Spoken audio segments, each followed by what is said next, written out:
Kasus dari DNA Pro sendiri udah sampai mana, Pak? Oke, pada kesempatan ini saya akan coba jelaskan update terkini terkait penanganan kasus DNA Pro, yang dimana pada saat ini proses penyelidikan itu masih berjalan untuk menelusuri beberapa aset yang sudah diketahui. Itu yang pertama. Kemudian yang kedua juga masih dalam rangka untuk mengejar beberapa tersangka yang sampai saat ini juga masih belum didapat atau belum menyerahkan diri terkait kasus tindak pidana penipuan dan penggelapan dari DNA Pro. Nah, ini juga kan bos dari DNA Pro-nya sendiri sudah tertangkap. Mungkin melihatnya seperti apa? Baik, kalau menyikapi terkait dengan bos dari DNA Pro ini, kami sangat bersyukur dalam artian kita berterima kasih kepada penyidik dalam hal ini Mabes Polri, khususnya Direktorat Tindak Pidana Ekonomi Khusus yang telah berhasil mengamankan tersangka dari bos dari DNA Pro. Namun yang perlu kita ketahui bersama, masih terdapat beberapa nama yang hingga saat ini belum didapat ataupun masih di dalam pengejaran oleh tim penyidik dari Mabes Polri. Nah, untuk aset-aset sendiri yang disita mungkin udah berapa persen dari keseluruhan asetnya? Untuk sementara, untuk total aset yang didapatkan oleh penyidik itu masih dalam bentuk pembekuan rekening. Itu update terakhir yang kita ketahui dari penyidik Mabes Polri, ditambah dengan beberapa bangunan yang memang masih dicek ataupun masih diverifikasi validasinya untuk dapat dilakukan penyitaan dari aset. Kalau kurang lebih berapa persennya kita masih belum bisa menyampaikan detailnya, nanti menunggu dari konferensi pers yang akan dilakukan oleh penyidik dalam hal ini Mabes Polri.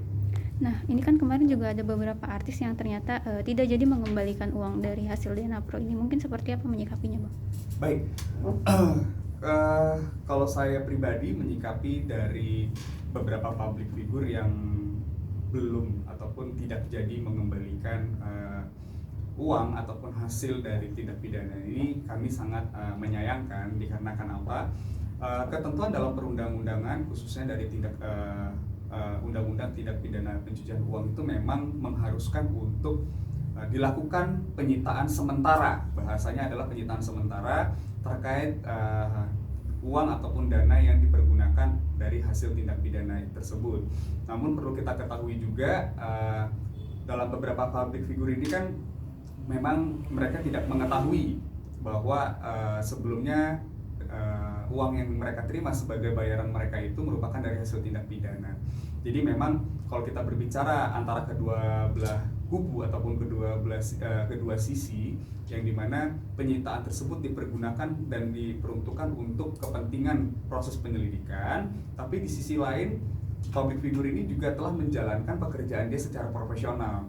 Jadi saya menyikapinya tersebut, kita harus melihatnya itu secara dua sisi, di mana nantinya itu biar dari kewenangan penyidik lah yang akan mempertimbangkan seperti apa baiknya terkait dengan dana yang telah disita, dan mempertimbangkan juga bagi kerugian dari para korban. Saya rasa seperti itu sih. Nah, korban sendiri mungkin melihat akhirnya dananya tidak disita, seperti apa mungkin perasaannya? Baik, seperti yang tadi saya jelaskan di awal, kita harus melihat persoalan ini tuh memang dari dua belah pihak, yang dimana sebenarnya pihak yang pertama yaitu sebagai korban sendiri sangat menyayangkan dengan tidak kooperatifnya beberapa public figure ini. Tapi di sisi lain juga kita harus melihat bahwa mereka tersebut telah menjalankan pekerjaan mereka secara profesional. Makanya saya kembali sampaikan kepada teman-teman media semuanya, kita harus menyikapi ini dengan benar-benar netral, dikarenakan kita akan kembalikan bagaimana nanti penyidik ataupun dari ke pengadilan yang akan menentukan bagaimana kelanjutan ataupun proses yang akan berjalan untuk hal yang terbaik ataupun hal yang paling adil untuk kedua belah pihak seperti apa. Nah, Bang, ini kan korban menuntut untuk uang dikembalikan, sedangkan seperti kasus yang pernah ada dulu sebelumnya, uangnya kan tidak kembali ke korban. Mungkin upaya seperti apa yang sudah dilakukan? Baik, jika kita mengacu kepada kasus-kasus sebelumnya seperti First Travel dan sebagainya ya investasi-investasi bodong, yang perlu kita ketahui, dan ini juga berita yang cukup baru bagi masyarakat, di mana saat ini pemerintah telah mengeluarkan suatu produk hukum, yaitu dalam bentuk peraturan Mahkamah Agung yang dapat menjamin terkait dengan restitusi ataupun pengembalian dana kepada para korban dari hasil tindak pidana. Itu merupakan suatu berita ataupun suatu produk hukum yang cukup menggembirakan bagi para korban dari investasi bodong ini. Nah, berarti sampai akhir ini mengupayakan uang tetap kembali ya Bang?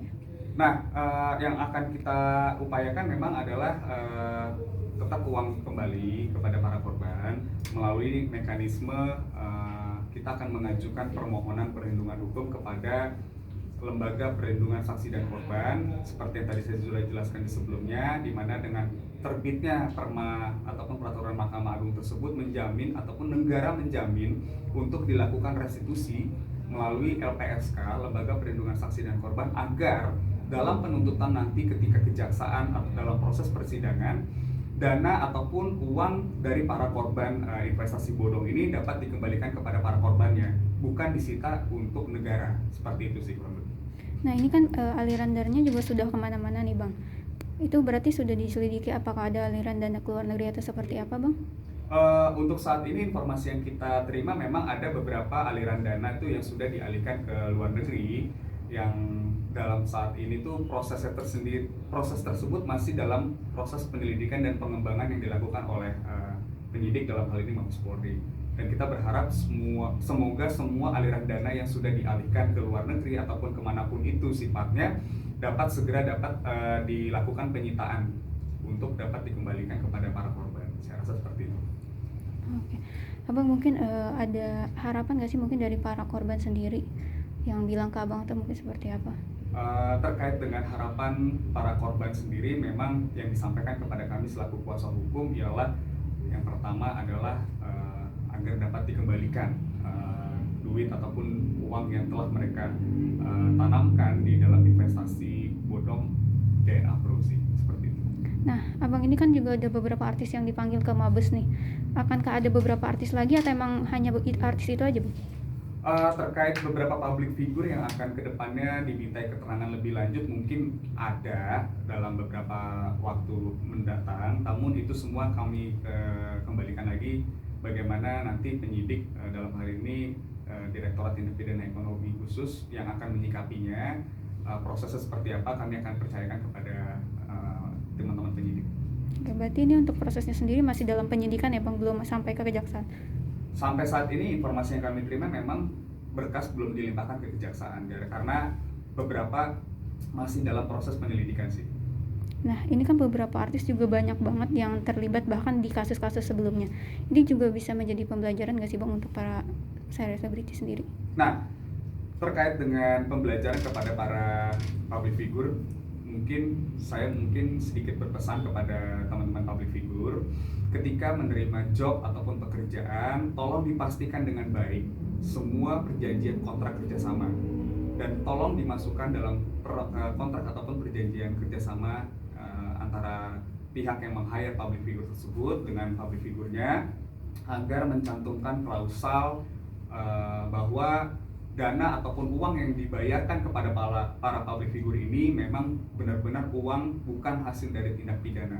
Karena itu yang kadangkala dianggap sepele kepada para manajemen artis ataupun manajemen public figure lainnya, sementara itu merupakan bentuk keyakinan dari public figure ini menerima pembayaran secara profesional, bukan dari hasil tindak pidana. Jadi pesan saya kepada teman-teman public figure, tolong di make sure ada klausal tersebut di dalam agreement-nya ataupun perjanjian kerjasamanya. Saya rasa seperti itu sih.